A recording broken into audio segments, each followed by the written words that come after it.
Hello, everyone. I hope you are all doing well. The purpose of this video is to go over assignment 14 for U.S. history.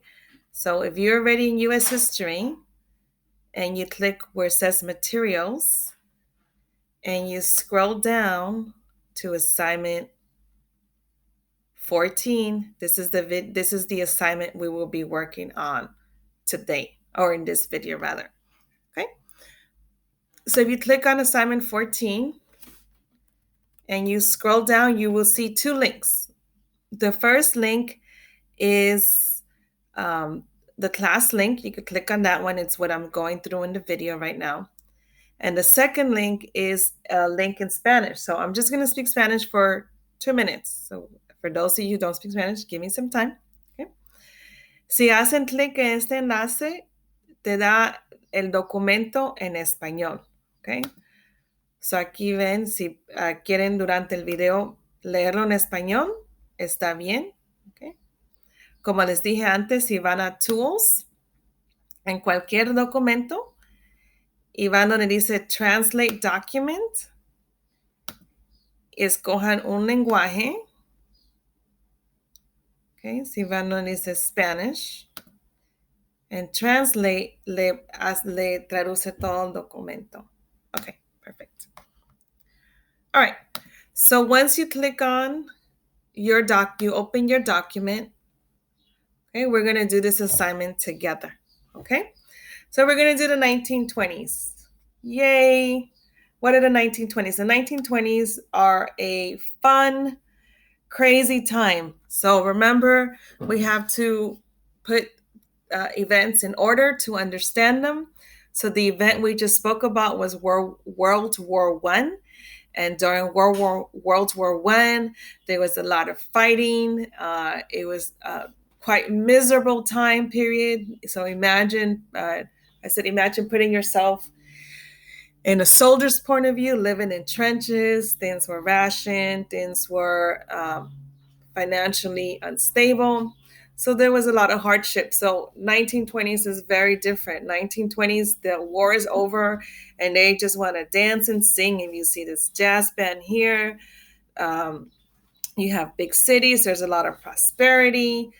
Ford T comes up with, Henry Ford rather comes up with his Ford T model, which makes it affordable for people to buy cars, for regular people to buy cars from layaways, using layaway. Then you have the flappers. Okay. So during the war, women took advantage that men were out fighting, and many of them were the ones who worked in the factories that produced war equipment and war weapons. So there was a liberation movement. Okay. You have the flapper movements. You have Babe Ruth. You have radio and silent movies coming about, and you have provision. So all this put together kind of just gives you a visual image of the 1920s, just fun and dancing. Okay. So what is our learning objective? We want to understand the main idea. And you know, when I mean main idea, I mean the who, what, where, when, and how. Okay. Of the 1920s. And like all historical events, we're learning about this because we want to know what lessons it teaches us, right? That's what we reflect on history. What can we learn from the past in our own lives and society in general? Okay. So of course, we're addressing the national standards, which is to determine the central idea of a source, primary or secondary. And we are addressing California Standards 11.5, which is students will discuss the political, social, economic, and technological and cultural development of the 1920s. Okay. So before you learn any event or any book or anything that you're doing, well, you have to ask yourself, mentally, well, what do I know? When I say the Roaring Twenties, what images come to your mind? What do you already know? Okay. So during this assignment, what you are going to be doing, what I want to see is that you answer one or two questions here. Just tell me what you know, what you understand, what you like, what you don't like, and what you wonder about Okay. So here we have some, first thing I put were videos. Okay. So the first video is The Great Gatsby, which is, um, goes with the 1920s. So I'm not going to show the whole video, but you could kind of see it really epitomizes the 1920s, the crazy, the dancing. Okay. So you could pause it. Okay. Let's see all the luxury. Okay. All the cars, the champagnes, the partying. Okay. That's totally 1920s. Okay.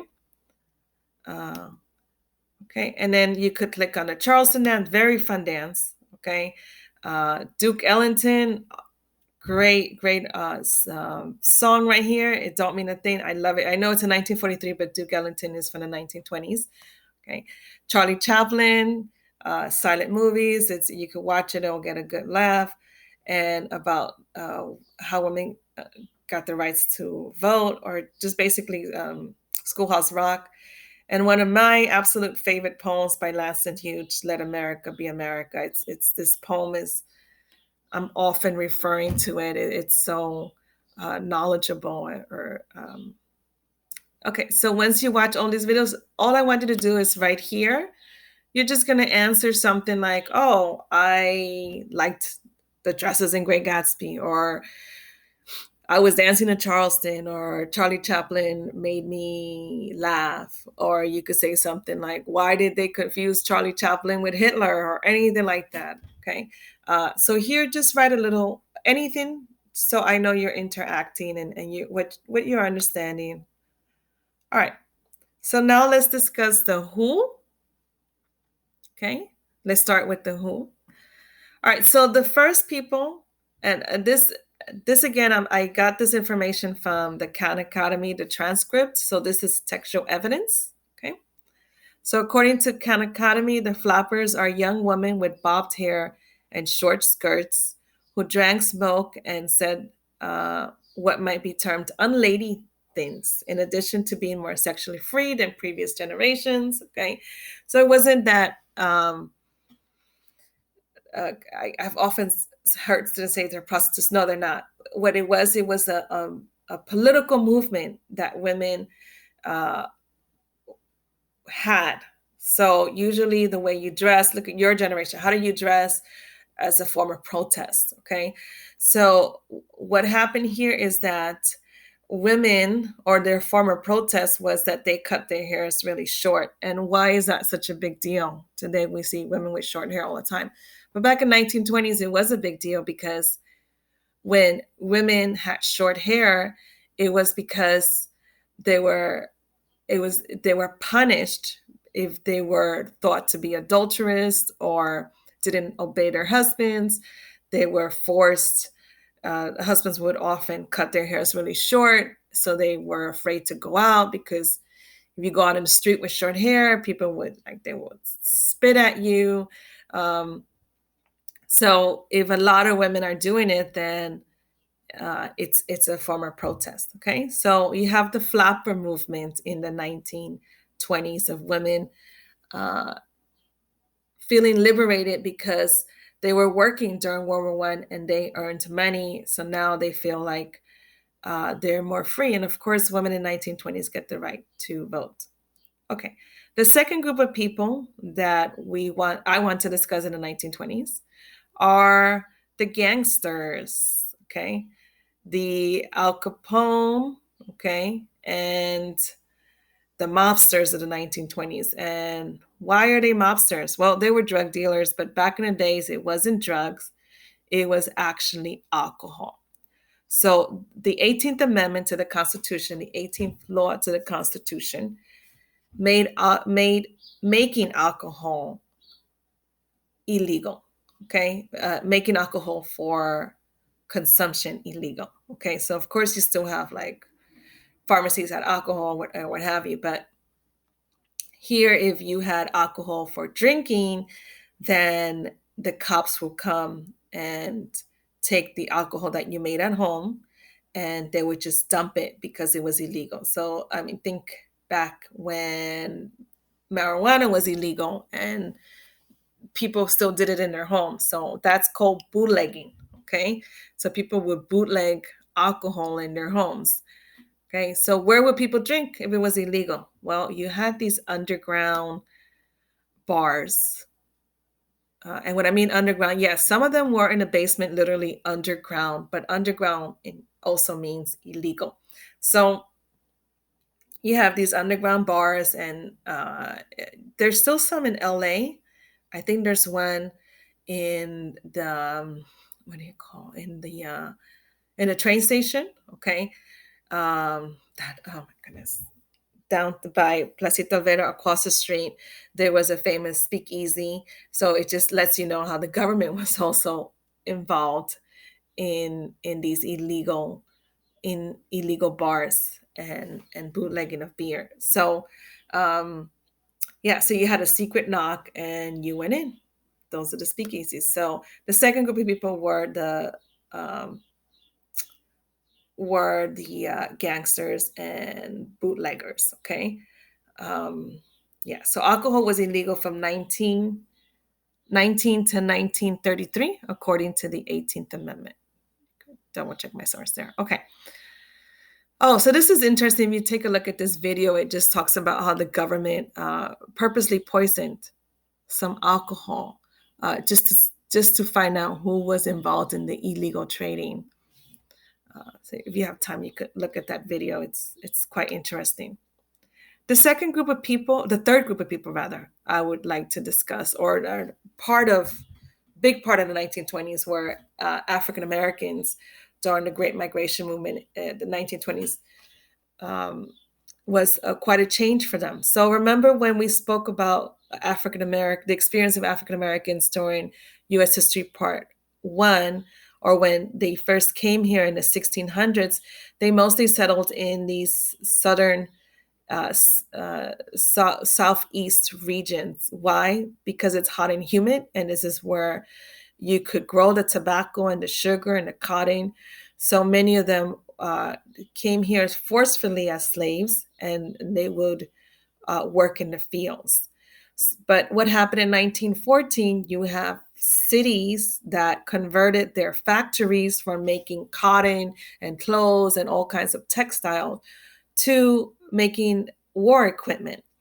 So if you look here in Chicago, here's African Americans, the population of African Americans in the 1914 compared to 1920. So in Chicago, you see how much it rose up, and you see a huge difference, um, like in Detroit. Okay, so African Americans are moving to cities like Chicago, New York, Detroit, Cleveland, St. Louis, and Philadelphia. Okay, so they're moving to these areas here to work. Okay.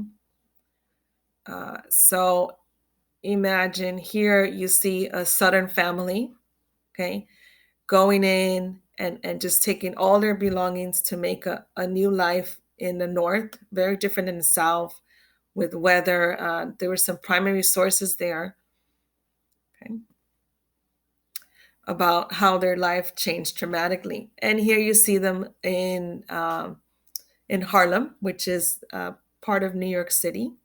It's a great town. I visit there all the time, used to. Okay, so how do they live in the North? Okay, of course they experienced a great amount of racism, but like always, they rise above it. And you see great literature. This is the poem I was telling you about, Langston Hughes. Okay, so great literature, music, art, science. You see an explosion of African American accomplishments. Okay, this is a great picture, a famous picture. You see the Harlem Renaissance. So they take this neighborhood in Harlem, um, and you could tell that they bring great prosperity to the area. Okay, so this is Duke Ellington. The video that I posted earlier, okay, is from Duke Ellington, okay? Great musician. Of course, Louis Armstrong. So you have many great accomplishments of African Americans. This is the golden age if you will, of African American Harlem Renaissance. So it's if you get an opportunity to read or just it's a source of pride for many African Americans to learn about the Harlem Renaissance. Okay, so the fourth group of people that I would like to discuss are the immigrants, how their life changed in the 1920s. Okay, so immigration goes back and forth in this country depending. So financially, when the economy is good and we need immigrants to come in and do jobs that are difficult, the United States welcomes them with open arms. But when the economy goes down, then we close the door, and there's a lot of anti-immigration ideologies, okay, or xenophobia. All right, so here I put Karl Marx, and the reason I'm putting Karl Marx is because one of the main reasons there was this fear of immigrants was because of the Red Scare. Okay, so who's Karl Marx? Karl Marx, he's important in history. From now on, we will be discussing later on when we talk about the Cold War and this whole fear of communism. So why is there such a fear? I mean, if you listen to Karl Marx, he just wanted equality for everybody. He did not like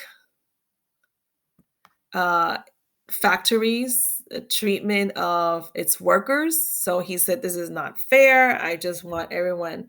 This is not fair that the rich." He just, I mean, there's the quote right here: "Accumulation of wealth at one pole is at the same time accumulation of misery, agony of toil, slavery, ignorance, brutality, and mental degradation on the opposite pole." So he was against people being so rich and some people being so poor. Okay. So, okay. So, what is communism? The government owns everything and is responsible for providing equality for all. So, that sounds really good, right? Yeah, we'll see. Unfortunately, what happens with that. The theory is really good, but unfortunately, some countries take that as an open door to dictatorship, and we'll see that with when we talk about the Cold War. Okay, all right. But then again, we can't throw away the baby with the bathwater. Okay, I'm getting on my soapbox rather than let me just go back to. Okay, so there was this fear. There's of uh, laborers and labor unions being communist because they asked for equality. So all these lines get really confused with uh, if you want equality for your work for at your job, then you're accused of being communist. If you ask the government to help people who are in need, you're accused of being communist. So it's not so black and white as people would portray it. Okay, all right. So what I want you to do here, so you could write anything. You could write, I know that flappers. I know that the flapper movement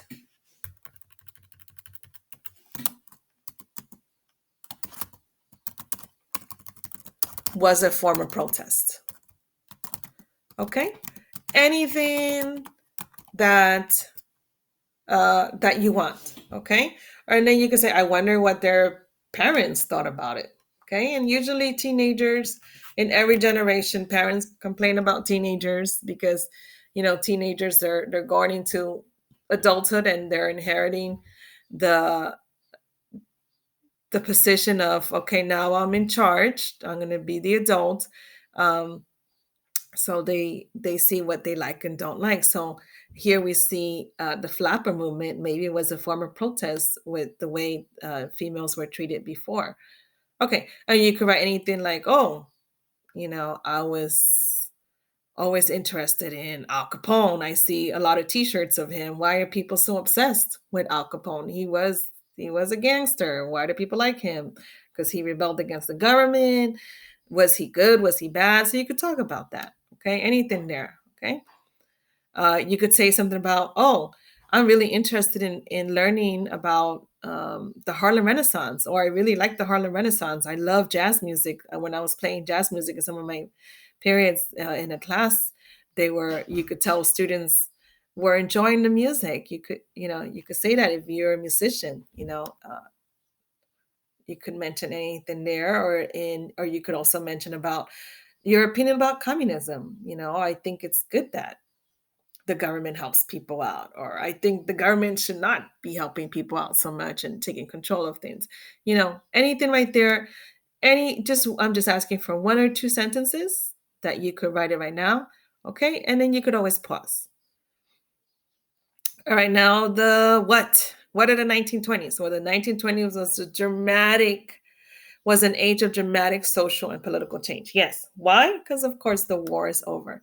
So if you see here, this is when they announced the war is over. People are out celebrating, getting together and like, yay, it's finally over. Let's just forget about this nightmare that we've been living through. Okay. Germany surrendered. Yay. Okay. All right. And then you have the president talking about, let's go back to normal. Okay. No more revolutions, just no more trying to be heroes. Let's just heal right now. We just need time to just heal. Okay. In the 1920s, you see three presidents. Okay. And they're all Republicans. And remember, Republicans hate communism. Republicans have a very laissez-faire mentality, which was one of your vocabulary words. The government should not get involved in businesses. Okay. So in the 1920s, people are fed up with the government. They're like, no, the government led us to war. We need to just leave us alone. Okay. So you have that there. And also the 1920s saw a lot of business prosperity. Okay. Businesses were allowed to do whatever they wanted to do. There was no or very little government regulations. Okay. And spoiler alert, 1920s leads to, of course, the next event would be the Great Depression. So how do we keep a balance? Okay. Yeah, so 1920s, people had extra money to spend. So you have a lot of people buying appliances because all this technology comes about. Okay. So imagine here we have $25 for a vacuum cleaner. Okay. And you could just put $4 down and $4 a month. So people bought everything: refrigerators, vacuum cleaners, cars, blenders, radios, and everything was put on layaway, and they would pay $4 a month. And what usually happens even today, where people just buy things and it's like, okay, I'll pay my credit card. When they didn't have credit card because it was in plastic, but you did have layaway plans in stores where they would take down your information, and every month you come in and you pay, like in this one, you pay $4 a month. Okay. So what happens? This is something you could put related to today. People just buy on credit. And then when the bills come in, they realize, oh my God, I'm not making as much as I'm spending. Okay. And later on we see, why the 1920s leads to the Great Depression. So here we have fancy cars, $780. Okay. And of course, that was also layaway plan. Okay. Just a little thing with the cars. Ford was not the first guy to make cars, but before Ford, you have companies like Mercedes-Benz, where a rich person will come in and they will measure you and they will make a car based on your measurements. So Ford was the first one to make a car based on just mass production assembly lines. So he made it affordable for everybody to own. He made mass productions of cars, and then you could pay for it every month. So after Ford, many people, not just the rich, had cars. Okay. The other thing is movie theaters, and look how racist this is. Like racism was completely blunt, and you know, okay. And as you see, very popular. You see people there, a lot of people gathering. Okay. Oh, so here I talk about the 14. Okay. So it was just the 14 model was $260 in 1924. Okay. There was a lot of jazz bands. Remember, there was a lot of partying. Okay. And keep in mind, this was also during a time of segregation. Okay. All right. And then we talked about the alcohol being illegal. Okay. And you have a lot of people protesting. And there's no coincidence that why does alcohol become illegal during this time? Okay. You gotta, put one and one together. Here's the thing. Alcohol and drinking has always been popular. Okay. Throughout all of or most of world history. Okay. Here's the problem though, and I just mentioned it, is right here. If a lot of people have cars and they drink, then that's a problem. Okay. So if you want to drink, you want to act like a fool, da da da da, whatever. But if you drink and you get in a car and then you kill me, then you're infringing on my liberties. So this is why, this is, even though it doesn't say it directly in the history books, but it's pretty obvious why alcohol became illegal was because you see a rise of, people drinking and driving. And that was, people like, okay, we need to make a law. But of course, they went to the very extreme. Okay, you see, they banned the manufacturing and sales of intoxicating alcohol. So, and then if you want, in what you wonder is, you could wonder about that. Okay, uh, are the drinking and driving laws we have today effective? Okay, and as mentioned before, there was this strict restriction of immigration. Okay, and keep in mind that afterwards, after World War I, you also have, or right before the end of World War I, you have the Spanish flu that killed more people than the war. I was debating whether to do a lesson on the Spanish flu, but I decided not to because it's very sensitive right now with what we're going through. Okay, another issue that became uh, relevant in the 1920s was the whole idea of, should we teach evolution? Okay, yeah, remember in the last lesson we talked about John Scoop talking about evolution, and you have religious people upset with that because they said that I don't want my kid to be taught that we come from monkeys. Okay, and there was a whole big debate. Okay, so, and this debate, of course, still goes on today. Should schools teach about the evolution? Should they teach about creation? So you can write your comments about that right there. Okay, and of course, women got the right to vote. Okay, with the whole flapper movement. And here we see them celebrating because they got the right to vote.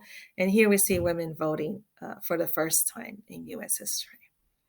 Okay, so when this is all the 1920s worldwide, I do want to mention this interesting point that um, that that Kanakata mentioned, which that there was a huge debate between the city dwellers, the urban people, and the rural areas. Okay, so there's a lot of tensions, and that is something that's relevant today. Today, there is unfortunately divided. The United States is divided, and it seems like the city areas tend to be more democratic. They tend to be more. They have other goals than rural areas, and there's this division, and and it's very sad. Okay, so why are all these changes occurring? Why? Because the war ended. Okay, and the effects. Basically, we're going to talk a lot about the effects in the next lesson, which is the Great Depression. But in order for you to understand the Great Depression, you need to understand the 1920s. All right. So in here, so you could write here in the what you could say. I think the 1920s were, anything here like, oh, I would have celebrated too.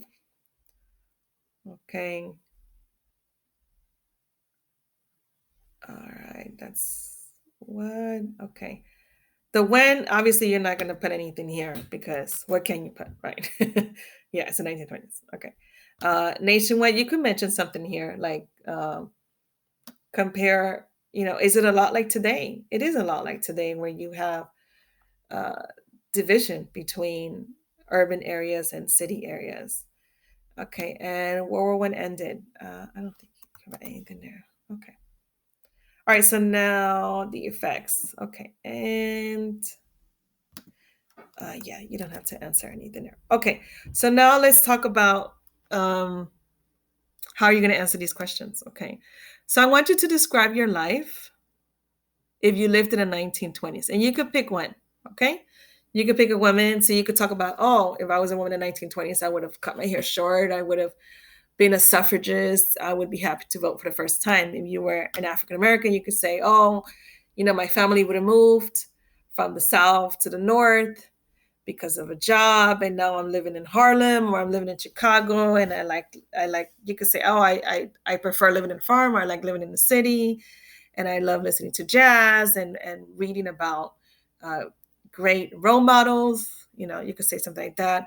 Or a soldier, you could just say, hey, I lived in a hole in a trench for 4 years, and now I just want to drink and party. I don't want to think about anything. Or even a movie actress. Oh, I'm a famous movie actress because movies are popular, or radios. Think about teenagers, okay? Teenagers in the jazz hall, and just um, they grew up. It's You have also the experience of women. Uh, their dads were fighting at war and their moms were working, so you have this whole idea of they grew up on their own basically. And immigrants, how especially if you were a Russian immigrant, okay, you were very much discriminated because people thought you were communist just because you're from Russia. Okay, so you could talk about anything like that. Okay, and who do you empathize with? Okay, remember, part of learning history is also working towards peace and how to empathize with other people, so that way we are feel of collaboration rather than being against each other. Because as history shows us, divided we stand. I mean, divided, no, the opposite. Divi- uh, oh God. Okay, that if you are not united, you will fall. Beautiful. Okay, so you can write anything there. And then in here, you make a connection. Okay, how is it related today? All right, so you could talk about, okay, there's consumerism, there's tensions between the North and the South. Uh, People right now, I hate to mention this, but with COVID-19, I know it's so hard to see the positive with so much negativity and so much sorrow and pain. But here's the thing too, is just um, you know nature is recovering. We had this whole idea of global warming, and history shows us there's for every action there's a reaction. So uh, so we have this whole idea of consumerism in 1920s. It was just very wasteful, and just like work and just get stuff, and I'm not well, that's the Great Gatsby does show that in the 1920s people tended to have like a lack of of empathy uh, towards other people. And now we see with COVID-19, we're asking for people, for humanity to take over. So unfortunately, or fortunately, the way you want to see it is, again, there's a reaction. So um, now with COVID-19, we're asking for more humanity, just like later on in the 1920s is like a bust, and we have the Great Depression. Okay. Why do we still study it? Okay. Here, perfect example, because we see in every in many examples in history, the Roman Empire, we see this with uh, the Egyptians, with, I think, many great civilizations, where if there's an excess, okay, of overspending, or just destroying the planet, if you will, okay, or just too much credit, people right now, the economy is collapsing, and people don't have a savings. people didn't do that emergency savings, and people who are living paycheck to paycheck right now is a very scary time for them. Um, so we see history kind of swinging back and forth. So you have, you know, bad situation in World War I, and then people party 1920s, and then they party too much, and then it crashes and it goes back to hardship. So so you could talk about how even in all these situations, people rise above it. Okay, uh, that's what history shows us, that humanity is it's a lot stronger than we. Uh, it's very strong. Okay, humanity has to adapt. Okay.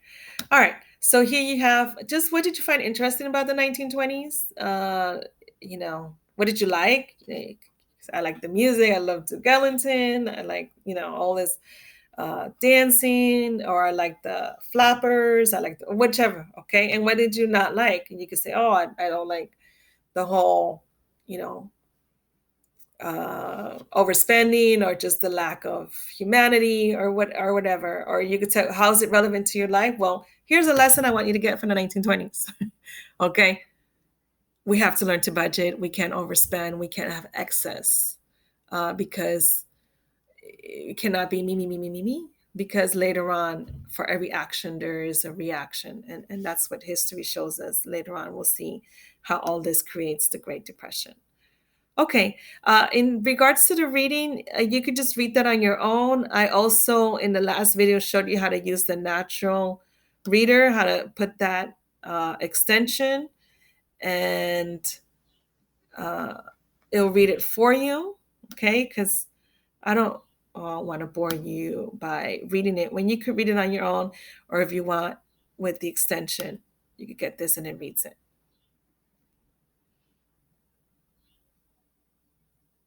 The 1920s were an age of dramatic social and political change. Okay, so it shows you how to read it.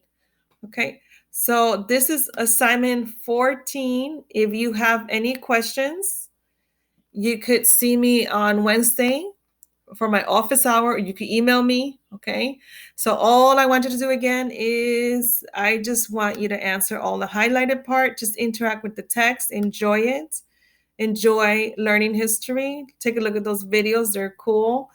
And just write 1 or 2 sentences in the last column.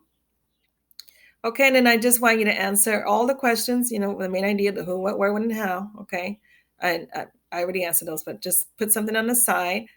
Okay, and then I just want you to answer those questions, right? Just put yourself in that situation. Okay, hopefully when I have later on a movie producer or a writer, and you want to write about the 1920s, this is like the whole gist of it. Okay, and it's fun putting yourself back in the historical time period, and what can we learn from it. Okay, and then tell me the connections. Okay, and what we're learning from this experience of humanity. Okay, stay safe. Okay, and stay strong. Okay, take good care of yourself. Bye bye.